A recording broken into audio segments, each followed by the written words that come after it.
Bienvenidos. Hoy vamos a meternos de lleno a analizar las estrategias y la durísima realidad de la resistencia indígena en la Honduras colonial.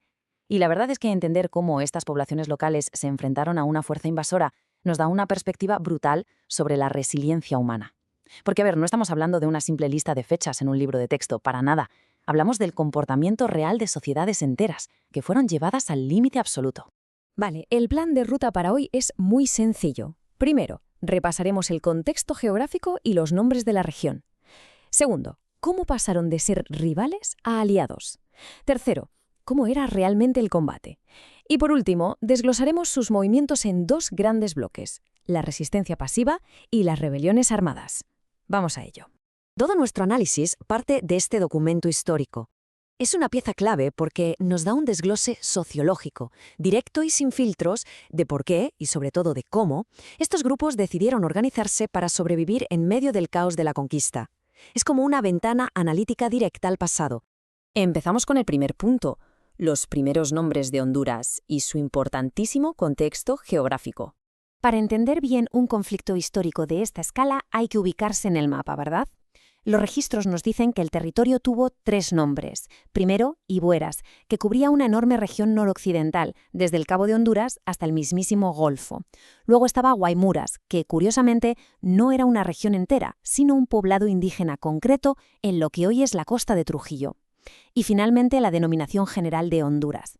Quedaos con esto, porque es literalmente el escenario donde va a ocurrir todo lo que vamos a contar.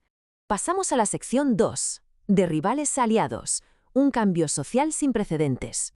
Fijaos bien en esta cita textual del documento, porque es el meollo del asunto. La mayoría eran tribus no acostumbradas a relaciones de subordinación. Pensadlo un segundo.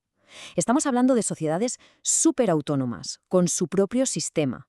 Como no estaban acostumbrados a rendirle cuentas absolutamente a nadie, pues claro, los intentos de los españoles por someterlos chocaron de frente contra un muro de resistencia inmediato y totalmente feroz.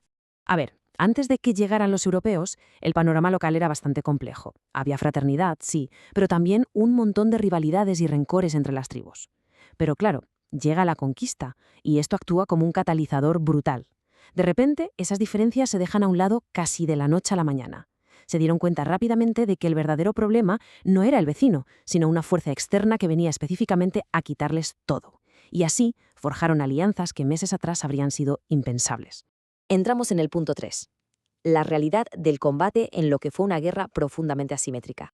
Porque, seamos realistas, el campo de batalla era totalmente desproporcionado. Las alianzas indígenas tiraban de los recursos locales que tenían a mano y luchaban a pie para defender su casa.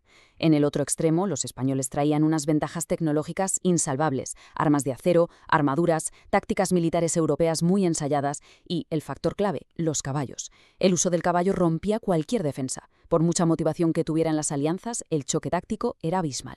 Ante esta desventaja tan enorme, llegamos a la sección 4. La táctica de la resistencia pasiva, la supervivencia por encima de todo. Ojo, no penséis que resistencia pasiva significaba simplemente esconderse bajo una piedra y esperar, que va, fue una estrategia radical de tierra quemada. Imaginad lo que supone tomar la decisión de abandonar un poblado entero, quemar las propias casas y destruir todas las cosechas a propósito. El objetivo era clarísimo, dejar a los invasores sin un solo recurso útil. Sin comida, sin casas y sin súbditos, el terreno no valía nada, obligando a los españoles a retirarse mientras las tribus se ocultaban en montañas remotas e inaccesibles.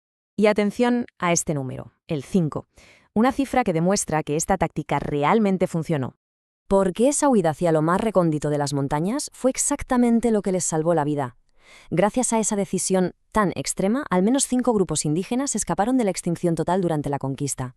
Esos grupos son los tolupanes, los peech, los lencas, los chortís y los tahuacas. Es verdaderamente alucinante pensar que la decisión de quemarlo todo y refugiarse en la inaccesibilidad es la razón directa por la que estas 5 culturas tan ricas siguen coexistiendo hoy en día. Llegamos a la última sección, el punto 5. Las rebeliones armadas y el poder del caos descentralizado. Por supuesto, también hubo enfrentamientos violentos y directos contra los conquistadores, pero aquí hay un matiz de su sociedad que lo cambió todo. Al ser tantos grupos operando de forma súper independiente, cuando intentaban unirse formaban alianzas bastante débiles. Militarmente puede parecer una desventaja enorme, pero a la hora de la verdad se convirtió en una pesadilla administrativa para los españoles. Como no había un gran líder central o una capital que conquistar para hacer caer todo el sistema, era imposible tomar el control político de forma rápida. Y esto se transformó en el cuento de nunca acabar. Un desgaste logístico brutal.